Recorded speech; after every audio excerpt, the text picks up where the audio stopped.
12월 17일 금요일 새벽 기도에 하나님 앞에 드립니다.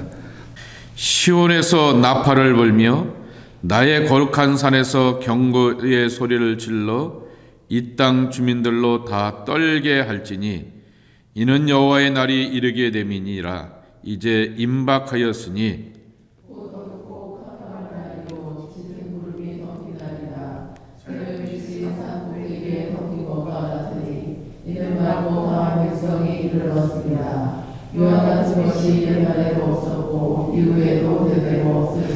불이 그들의 앞을 사르며 불꽃이 그들의 뒤를 태우니 그들의 예전의 땅은 에덴 동산 같았으나 그들의 나중의 땅은 황폐한 들 같으니 그것을 피한 자가 없도다.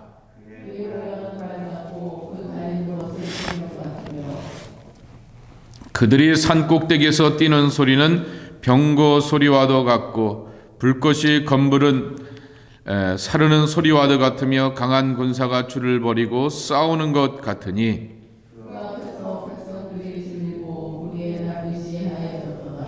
그들이 용사같이 달리며 무사같이 성을 기어오르며 각기 자기의 길로 나아가되 그 줄을 이탈하지 아니하며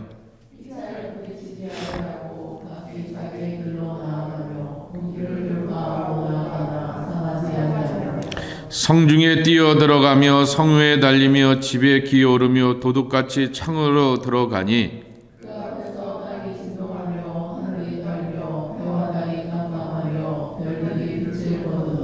여호와께서 그의 군대 앞에서 소리를 지르시고 그의 진영은 심히 크고 그의 명령을 행하는 자는 강하니 여호와의 날이 크고 심히 두렵도다. 당할 자가 누구이랴.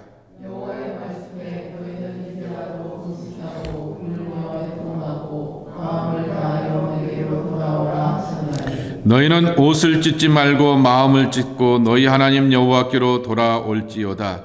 그는 은혜 놓으시며 자비를 이루시며 노하기를 더디하시며 인애가 크시사 뜻을 돌이켜 재앙을 내리지 아니하시나니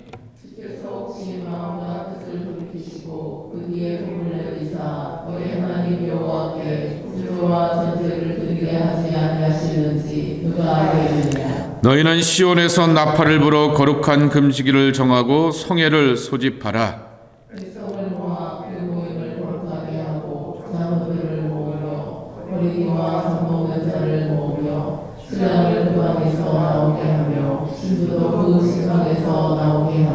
함께 읽겠습니다. 여호와를 섬기는 제사장들은 낭실과 제단 사이에서 울며 이르기를 주의 기업을 욕되게 하여 나라들로 그들을 관할하지 못하게 하옵소서. 어찌하여 이방인들로 그들의 하나님이 어디 있느냐 말하게 하겠나이까 할지어다. 아멘. 여호와의 날은 요엘 선지자뿐만 아니라 아모스나 여러 선지자들이 말하게 되었던 심판의 날입니다. 근데 다른 선지자들은 이 여호와의 날, 하나님의 심판의 날에 대하여서 경고 차원이었지만은 요엘서를 보시게 되면은 그 경고의 실제적인 모습들에 대하여서 소개하여 주고 있습니다. 네 종류의 이 메뚜기 종류로 표현되게 되는 정말 농사 짓는 것에 싹쓸이 엄청난 재앙을 말씀하고 있기도 하고 오늘 1절서부터 11절까지의 말씀에 보게 되면은 구체적인 그와 같은 삶의 현장 가운데서 다가오게 되었던 재앙의 모습들을 소개하여 주고 있습니다. 근데 이 심판이 종교적인 이유, 신앙적인 이유, 우리식으로 표현하면은 하나님으로부터 오는 것이다 라고 하는 것에 대하여서 분명한 교훈이 있습니다. 나팔이 어디서부터 울리냐라고 하면은 1절에 보게 되면은 시온에서라고 말하게 됩니다. 예루살렘을 표현할 때 두 가지 표현을 쓰게 되죠. 예루살렘이라고 하는 말을 쓰기도 하고 하나님의 거룩한 도성 시온이라고 하는 말을 쓰게 되기도 합니다. 행정적인 의미에서 이스라엘의 수도는 예루살렘이지만은 종교적인 의미에서 하나님의 거룩한 집이 있고 거룩한 동산으로 올라가게 되는 거룩한 산에 있는 거룩한 성전이 있는 거룩한 성, 그것이 바로 시온입니다. 그래서 1절의 표현과 같이 시온에서 나팔이 불린다 그랬습니다. 그리고 아예 그 뒤에는 나의 거룩한 선에서 경고의 소리가 질러지게 된다라고 말씀하고 있습니다. 여호와의 날이 왔습니다. 그 날이 왔습니다. 나팔의 경고가 이루게 된다라고 하는 것입니다. 그래서 3절에도 있는 것처럼 예전에는 에덴 동산과 같은 이 기름지고 좋은 결실을 맺는 땅이 지금은 3절의 이 표현처럼 나중에 그 모습은 황폐한 들 같다라고 말하게 됩니다. 이스라엘 사람들의 그 우기와 건기의 차이가 엄청나다라고 말하지 않습니까? 우기에는 푸른 초장 실만한 물가이지만은 건기가 되게 되면은 언제 초목이 있었느냐라고 하는 것처럼 메마르고 건건하고 물 없고 그리고 농사짓기에 척박하고 바람만 불어서 이렇게 모래바람이 황폐하게 되는 것이 바로 이스라엘의 땅인데 그와 같은 황폐한 들녘의 모습만을 남기겠다라고 하는 것입니다. 이와 같은 모든 과정은 11절의 표현처럼 여호와께서 그의 앞에서 소리지고 그의 지정은 심히 크고 명령을 행하는 자는 강하니 여호와의 날이 크고 심히 두렵도다. 하나님의 심판이 두렵다라고 하는 것이죠. 그 앞에서 당할 자가 없다라고 하는 것입니다. 재앙 앞에서 속수무책 아니겠습니까? 세상의 어떠한 권력자도 이 시대의 재앙 앞에서 잘난 척 가지 못하게 되고 마스크 안 쓰고 폼 잡아보려고 하였다가 정말 코로나 바이러스로 쩔쩔매게 되는 그러한 권력자들도 우리가 지켜보게 됩니다. 겸손해야 되는구나 라고 하는 것을 깨닫게 되고 권력자들이 늘 잘하는 것이 남들 앞에서 쇼맨십을 보여주면서 뭔가 좀 있는 것처럼 보이게 되지만은 그런 폼 잡고 있게 되었다가는 된통당할 수밖에 없다라고 하는 것을 우리에게 들려주게 되면서 재앙 앞에서 겸손해야 되는 것을 배우게 되는 것입니다. 근데 이와 같은 재앙에 대하여서 11절은 여호와의 날이 크고 심히 두렵도다라고 말하게 되는 것입니다. 이와 같은 하나님의 재앙들을 보게 되면서 이스라엘 전체에만 하나님의 이한 재앙에 온 백성들이 겸손할 것을 말하고 있는 것입니다. 나팔이 시온에서부터 온다라고 하는 것입니다. 영적인 심판과 재앙이 하나님으로부터 있음을 말하게 되는 것이고 그 재앙과 심판을 하는 잣대는 사회적인 기준도 될 것입니다. 도덕적이고 윤리적인 기준도 될 것입니다. 그러나 하나님의 사람들을 향하여서 먼저 회개를 요청하게 되고 깨우치라고 이렇게 권면하게 되었듯이 이 종교적이고 신앙적인 그와 같은 잣대 가운데서 하나님이 기뻐하지 않기 때문에 이와 같은 재앙이 온다라고 하는 것입니다. 이 재앙만 말하고 있으면 우리가 성경에서 희망을 발견하지 못하게 됩니다. 저주를 퍼붓는 그 말씀 가운데서 두렵고 쩔쩔매며 어쩔 줄 몰라 하게 되는데 12절은 이렇게 시작합니다. 너희는 이제라도, 아주 여기서 중요한 말이 하나 있습니다. 이제라도 여호와 하나님께 돌아오라 라고 하는 것입니다. 하나님께 돌아오는 시간은 지금이 가장 빠르고 적합한 시간인 것입니다. 하나님 앞에 돌아와 회개하는 것은 too late, 늦었어 라고 하는 것은 결코 없는 것입니다. 지금이 각성하고 지금이 깨닫고 지금이 돌아와서 하나님 앞에 고백하게 되면 지금 내게 구원이 임하게 되고 지금 내게 사유함의 은총이 임하게 되고 지금 내게 하나님께서 주시게 되는 회복의 은총으로 살아가게 되는 것입니다. 고린도후서 6장 1절에 있는 유명한 말씀 기억하시죠? 보라 지금이 은혜 받을 만한 때요, 보라 지금이 구원의 날이로다 그랬습니다. 은혜 받고 구원 받을 때는 지금이라고 하는 것입니다. 이제라도 라고 하는 것이죠. 여러 가지로 하나님이 심판에 대한 사인들과 징계에 대한 그러한 경고와 훈련들을 계속해서 보여주지만은 그것을 향하여서 깨닫지 못하게 되었다가 이 크리티컬하게, 이 심각하게 재앙을 경험하게 될 때, 그때라도 하나님 앞에 돌아오면이라고 하는 것입니다. 그러기에 이제라도 라고 하는 말씀, 지금이라도 하나님 앞에 돌아오게 되면 하나님은 우리를 감싸여 주실 것이고, 그리고 치셨으나 낫게 해 줄 것이다 라고 하는 호세아서 6장 1절의 말씀이 우리에게 임할 것입니다. 두 번째로는 돌아오라 라고 하는 것입니다. 돌아오라 라고 하는 그 내용인데요, 시브리어로 회개라고 하는 말이 슈브입니다. 돌이키고 돌아온다 라고 하는 말입니다. 그런데 시라버로 회개라고 하는 말은 여러분이 잘 들으셨던 메타노니아, 방향을 튼다 라고 하는 말입니다. 물론 방향을 틀게 되면은 방향이 바뀌게 되면서 세상으로 향하게 되었고, 나로 향하게 되었던 그 방향에서 십자가로 예수님께로 방향을 틀게 되는 그러한 모습이지만은 조금 더 구체적인 행동을 담고 있는 것이 시브리어의 회개라고 하는 단어, 돌아온다라고 하는 것입니다. 돌이킬 뿐만 아니라 하나님께로 직접 발걸음을 옮겨서 돌아오라라고 하는 것입니다.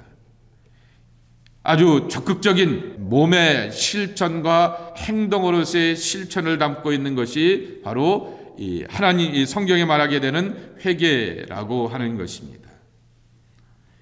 이 슈브라고 하는 말, 돌이키라고 하는 말이 구약 성경에 보게 되면 근 30여 번 이렇게 반복하여서 말하고 있습니다. 이 슈브라고 하는 이 단어를 보게 되면은 왕국 혹은 집이라고 하는 그러한 뜻을 담고 있는 것입니다. 이것을 예수님의 말씀과 연결시켜 보게 된다고 하면은 우리는 나의 왕국에서 벗어나서 하나님의 나라에 들어가는 것입니다. 그래서 예수님 말씀하시기를 회개하고 하나님의 나라를 믿으라 라고 말하게 되었고, 회개하라 하나님의 나라가 가까이 왔느니라 라고 말씀하여 주셨습니다. 회개하면서 우리가 집을 바꾸는 것이죠.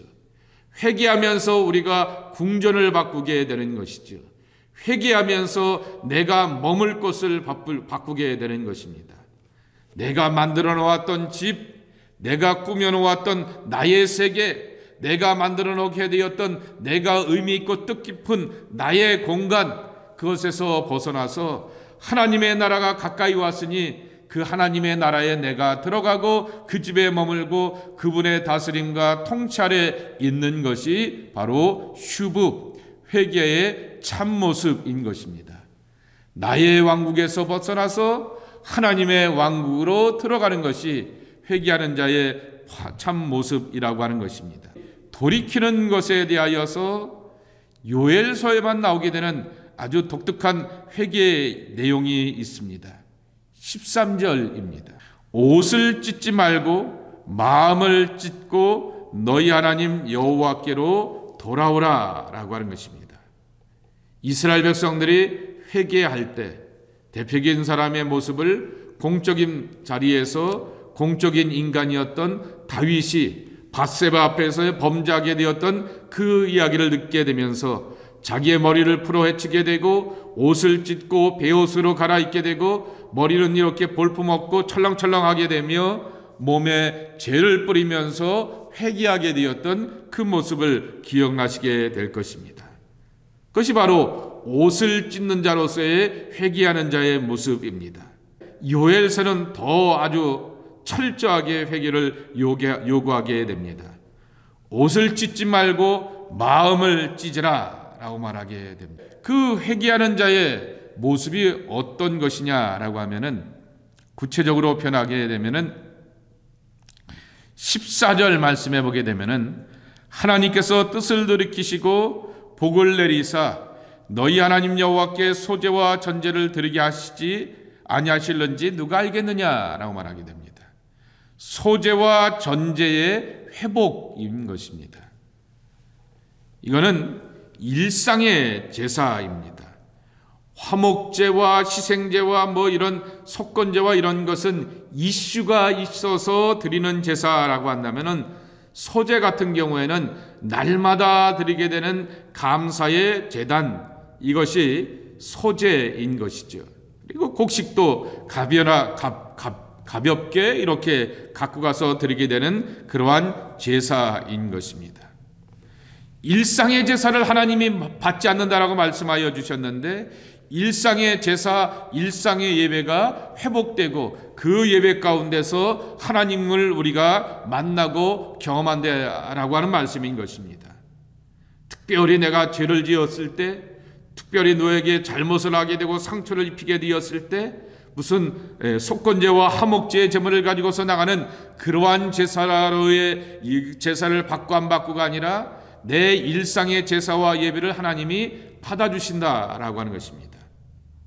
여러분, 우리는 일상에서 하나님이 필요하죠. 일상에서 하나님의 은혜를 경험해야 되죠. 일상에서 우리는 그 하나님의 손길과 은총을 경험하면서 이런 일에 대하여서 지켜주시고 돌봐주시고 그 고비와 문제들을 그 순간순간 풀어가게 되고 열매 맺게 된 것에 대하여서 기뻐하고 감사하며 하나님 고맙습니다 라고 하는데, 하나님이 내 제사와 고맙다라고 하는 그러한 고백에 대해서 받지 않는다라고 하면 이것만큼 얼마나 큰 재앙이 있겠습니까? 제사를 받지 않는다라고 하는 얘기는 결국 감사할 만한 일도 없게 된다라고 하는 그러한 이야기도 될 것입니다. 우리가 마음을 찢고 하나님 앞에 진정과 진심을 담아서 회개하게 될 때 그와 같은 모습을 하나님이 기뻐하시며 일상의 삶 가운데서 응답하시겠다라고 하는 것입니다. 이렇게 철저하게 회개할 것을 요구하게 되는데, 누구도 회개하냐라고 말하게 되면은 16절 말씀에 보게 되면은 신랑을 그 방에서 나오게 하며 신부도 그 신방에서 나오게 하라. 신혼부부도 회개의 자리로 참여하라라고 말하게 됩니다. 누가복음 14장에 보게 되면은 임금이 잔치를 베풀게 되죠. 잔치를 베풀게 되면서 내 주인이 잔치를 베풀게 되었으니 오소서, 모든 것이 다 준비되었으니 그냥 오셔서 즐기기만 하면 됩니다 라고 할 때 한 부류가 익스큐즈를 하게 됩니다. 나는 소를 샀고요 라고 하는 사람도 있고요, 또 한 부류가 누구냐고 하면은 저는 장가 가야 됩니다, 장가 들어서 참석할 수가 없습니다 라고 말하게 됩니다. 내위기에 보게 되면은 신혼의 남자는 군대에 작출되는 것도 익스큐즈, 예외의 그러한 상황을 두고 있습니다. 왜냐하면 자식을 낳아서 그 가정을 지켜가야 될 책임이 먼저 있기 때문에 군대에 징발되고 징집되는 것조차도 예외인 것이 바로 신혼의 가정이라고 하는 것이죠. 그런데 이 회개의 자리에는 신혼의 부부도 예외가 없다라고 하는 것입니다. 성회로 모이게 되는 그 거룩한 모임 앞에 백성의 장로들과 그리고 어린아이들, 젖먹는 아이들도 다 나와서 회개할 뿐만 아니라 신혼의 부부들도 나와서 예외 없이 하나님 앞에 철저하게 회개하라라고 하는 것입니다. 성전의 제일 끝인 낭실과 성전의 제일 앞인 제단 사이에 온 성전 전체도 다 하나님 앞에서 회개하고 하나님의 뜻을 구하라라고 말하게 됩니다. 내일의 말씀이죠. 그때에 하나님은 자기의 땅을 극진히 사랑하고 돌보사 18절 내일의 말씀에도 있는 것처럼 그 백성을 불쌍히 여겨주시면서 이른 비와 늦은 비로서 함께하여 주신다라고 말씀하고 있습니다. 오늘 저녁에 성경 공부의 녹화에도 나오게 되었던 것처럼 이른 비를 영어로 표현하면은 autumn rain이라고 말하게 됩니다. 가을비라고 말하게 되죠. 우기가 시작되게 되는 이 겨울철 바로 시작하기 전에 내리는 비가 가을비입니다. 땅이 촉촉해야지 농사를 지을 수가 있는 것이죠. 그때 씨를 뿌려놓게 되고 우기에 또한 그러한 농사를 지어가게 되는 것입니다. 그리고 늦은 비는 스프링 레인입니다. 우리말로 표현하면 반가운 봄비인 것이죠. 3, 4월경에 있는 것이죠. 2, 3월, 1, 2월까지 이렇게 우기 중에 비가 오게 되었다가 우기의 끝자락에 오게 되면 비가 오지 않게 되는데 늦은 비를 오게 되면서 마지막 비를 촉촉하게 전기게 되면서 이 봄비가 단비가 되어서 마지막 농사를 지어가게 되는데 그때 열매와 곡식을 맺어가게 하는 것이죠. 하나님이 농사의 시작에도 도와주시고 하나님이 농사의 끝에도 도와주시겠다라고 하는 그 약속의 말씀이 이른 비와 늦은 비인 것입니다. 이 이른 비와 늦은 비와 반대되는 비유가 1장과 2장에 나오는 것처럼 메뚜기 재앙인 것입니다.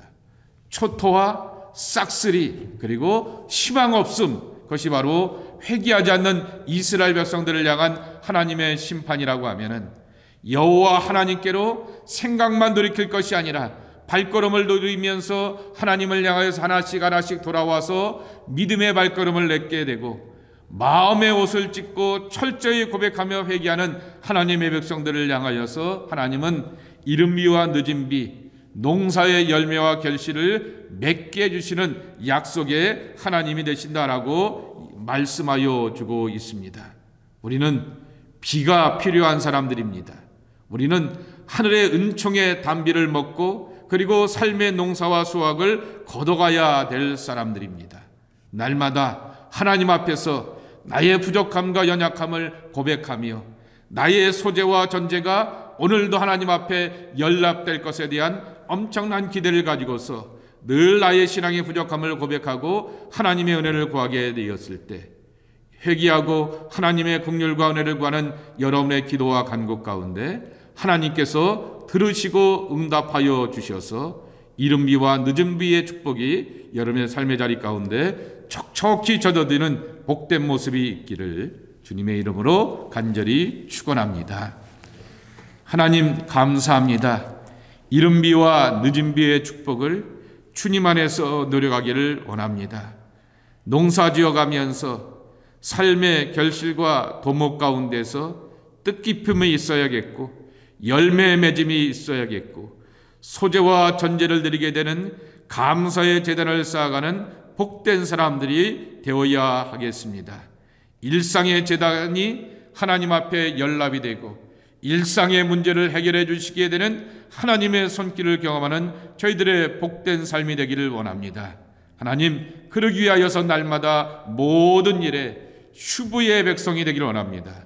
하나님께로 돌이키고 하나님께로 돌아와서 하나님 앞에 늘 고백하며 나의 왕국에서 사는 것이 아니라 하나님 나라의 왕국에서 내가 머물길 원하고 하나님이 다스리고 통치하시고 인도하시고 예비하시는 복된 손길로 나가는 우리가 되기를 소망합니다. 하나님 친히 역사하고 주관하여 주시어서 하나님의 크고 놀라운 축복 아래 살아가는 약속의 자녀들 되게 하여 주시옵소서.